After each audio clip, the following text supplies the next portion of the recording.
E o assunto, atenção, hein? Pode ser de muito interesse para você. Você está trabalhando, já trabalhou ou vai trabalhar em alguma organização aonde pode, você vai ali com mil esperanças, né? Ai, vou ganhar bem.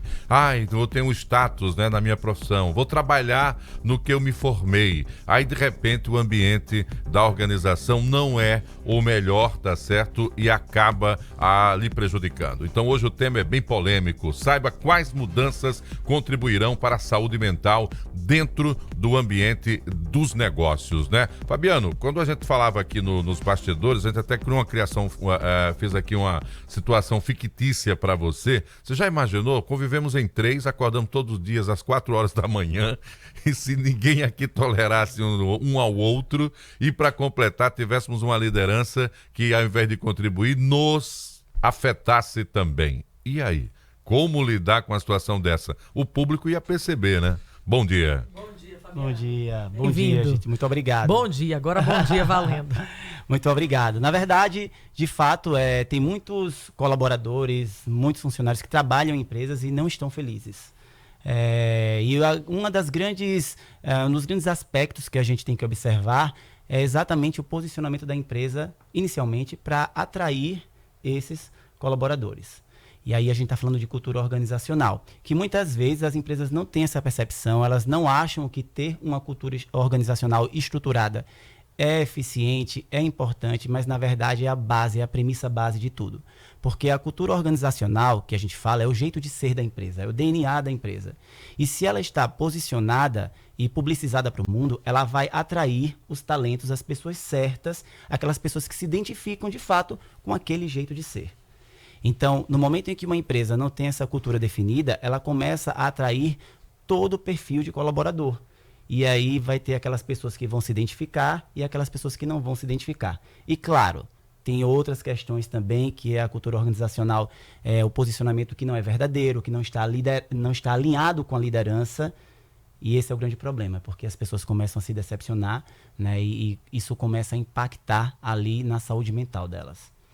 Vamos trazer esse papo agora para o lado do empreendedor, do gestor, que lida ali com altos e baixos do seu negócio. Sim. Em que momento é possível perceber quando se está num pico de estresse, quando se está desenvolvendo sintomas de ansiedade? Não é difícil lidar com situações desafiadoras, por exemplo, no negócio. Então, o adoecimento mental faz parte, existe, é um problema hoje no mercado de trabalho? É um grande problema, tanto para o gestor, né, quanto para os liderados, para os colaboradores. O gestor, ele enfrenta ali um grande desafio, que é fazer o negócio acontecer, só que muitas vezes ele não sabe lidar com isso, ele não entende que ele também pode ser afetado por uma demanda muito grande de trabalho, e quando ele não consegue lidar com isso, ele acaba transferindo isso para a equipe dele.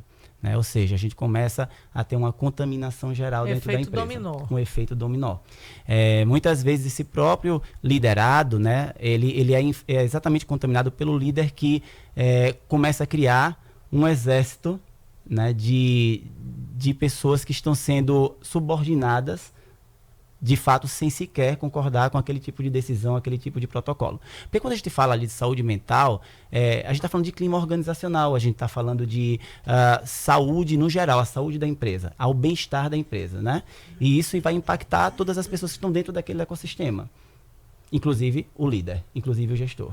Os números impressionam, né? Aqui, de acordo com os dados, segundo uma pesquisa realizada pela Inc., 1.500 líderes de companhias americanas, 36% desenvolveram ansiedade ao se tornarem líderes. Isso. 9% relataram depressão, atenção, Thaís, e 3% atribuíram a função à causa ou à piora aí também para o uso de substâncias lícitas ou ilícitas, mas de algum modo para tentar suportar a pressão diária do dia a dia. Quer dizer, a pessoa passou uma parte da vida dela construindo a sua carreira profissional para um dia liderar. E de repente, quando chega lá, passa por essa situação. E aí, Fabiano? E aí, né? É importante, inclusive, a gente tratar disso, porque dentro do aspecto organizacional, a gente tem líder e a gente também tem líder desse líder. Né? Então, alguém está pressionando esse líder. Ele precisa dar resultado a alguém. E também, muitas vezes, quem permitiu que esse colaborador crescesse naquela organização e se tornasse um líder, não percebeu que talvez ele também não tenha habilidade para ser líder. Ele não tenha uma preparação emocional, um equilíbrio emocional para ser líder. E ele sai confundindo tudo. Claro, a gente tem que ter isso é uma consciência da empresa. Veja, a empresa tem que conscientizar todo o corpo, de líder a liderados, que é importante se fazer um trabalho de saúde mental.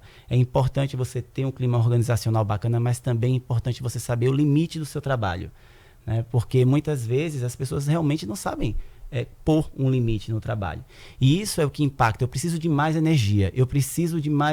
Então, começa a procurar substâncias, subterfúgios para que, de fato, consiga entregar aquilo à empresa, aquilo que foi prometido.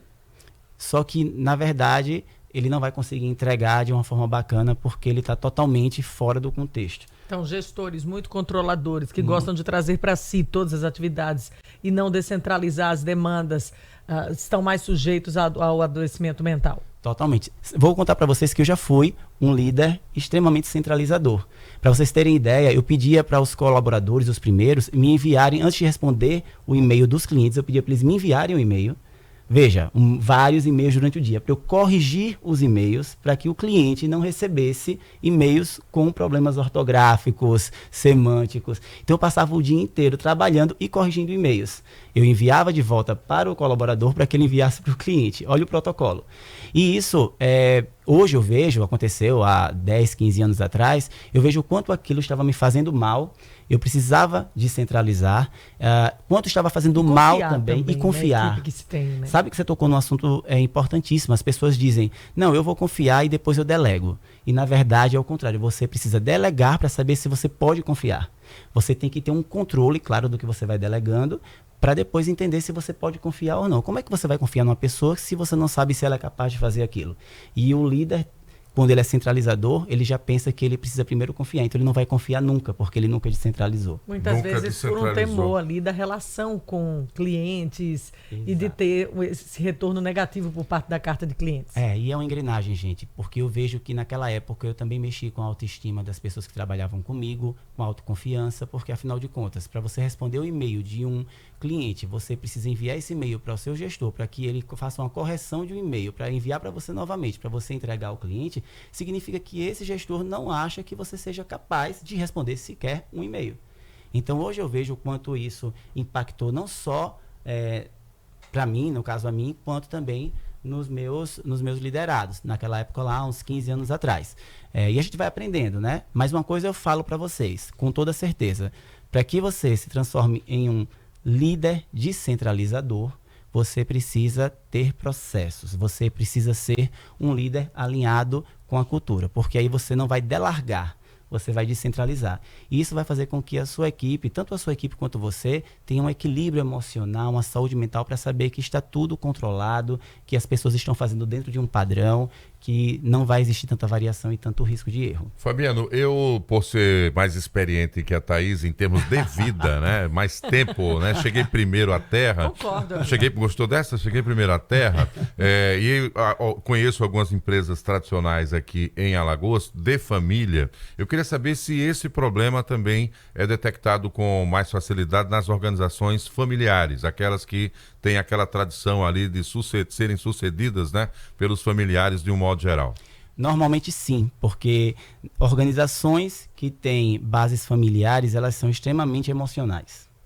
Então, todo o fluxo está comprometido por um vínculo emocional. Se não souberem dividir racionalmente a razão, né, e no caso a emoção, dividir de fato, até separar o ego de quem está certo e quem está errado, com certeza isso vai ser problemático não só para os fundadores e para os gestores, como também para toda a equipe, e isso termina impactando no cliente. Então, empresas que têm um grupo familiar ali estabelecido na diretoria, em todo o seu corpo, tendem a ter problemas de liderança e de clima organizacional, de saúde mental, porque são mais emocionais. Fabiano, o que você diria, palavra final agora, para gestores ou trabalhadores que não estão contentes, felizes com seus postos de trabalho ou estão enfrentando nesse momento dificuldade de relacionamento? Então, a primeira coisa é a seguinte, é você se entender, se ouvir e tomar uma decisão. Se você não está feliz onde você se encontra trabalhando ou liderando alguém, você precisa procurar um outro caminho. E também se conhecer para entender se de fato é um problema da empresa ou é um problema seu também enquanto pessoa. Porque às vezes a gente também não sabe o que a gente quer. A gente quer muito trabalhar em uma empresa e quando chega na empresa a gente acaba se desmotivando, porque a gente quer ter, mas não quer viver aquele processo, né? Então, se conhecer inicialmente, entender que de fato vão ter dias difíceis em qualquer empresa e também vão ter dias muito bons dentro desse padrão. E para a empresa, eu sempre digo, tem uma cultura organizacional muito bem definida e principalmente alinhada com a sua liderança. Não adianta você estruturar uma cultura de uma forma perfeita em um papel, em um quadro, e a liderança não está alinhada com aquilo, porque o colaborador em breve não vai acreditar naquilo que você prega. É possível, Fabiano, criar na agenda ou no horário, né, de funcionamento da empresa um momento ou um dia, né, em que esse debate possa ocorrer de forma franca, aonde o próprio líder, né, pode se submeter ali à sua equipe para ouvir também a crítica de quem está recebendo a informação dele e vice-versa, ele também poder ter a liberdade de falar para aquele colaborador ali que poderia ter rendido mais, que poderia ter agido de modo diferente. É possível criar esse espaço? Com certeza. Na verdade, essa agenda ela deve ser até obrigatória, né? Tem vários tipos de reuniões que a gente precisa fazer com o nosso time enquanto líder para ouvir também as críticas deles e também ouvir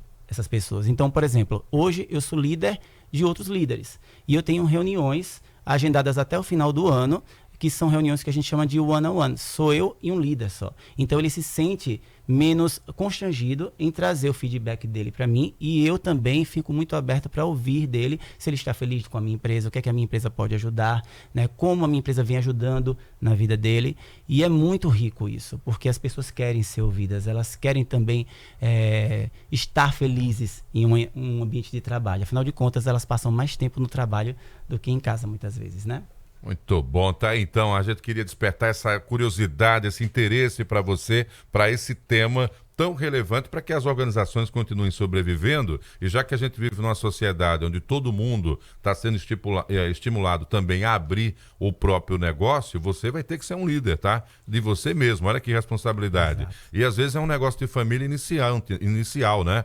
Cuidado para não acabar com o casamento, o relacionamento com os filhos, que vai estar ali no dia a dia trabalhando com você. Fabiano Azevedo, consultor de gestão, hoje trouxe esse tema relevante aqui, as mudanças que contribuem também para a saúde mental dentro do ambiente dos negócios. Um bom dia de trabalho para você. Obrigado. Muito obrigado. E obrigado por acabar com as divergências aqui. Muito obrigado. O relacionamento está melhor agora. Eu já estou olhando para o Kel diferente, né? Vou tolerar mais a Thaís. Enfim, obrigado. Foi uma consultoria breve. Obrigado. Estamos brincando, mas é isso mesmo, pessoal. O ambiente de trabalho muitas vezes você passa mais tempo, às vezes, no ambiente de trabalho, dependendo de alguma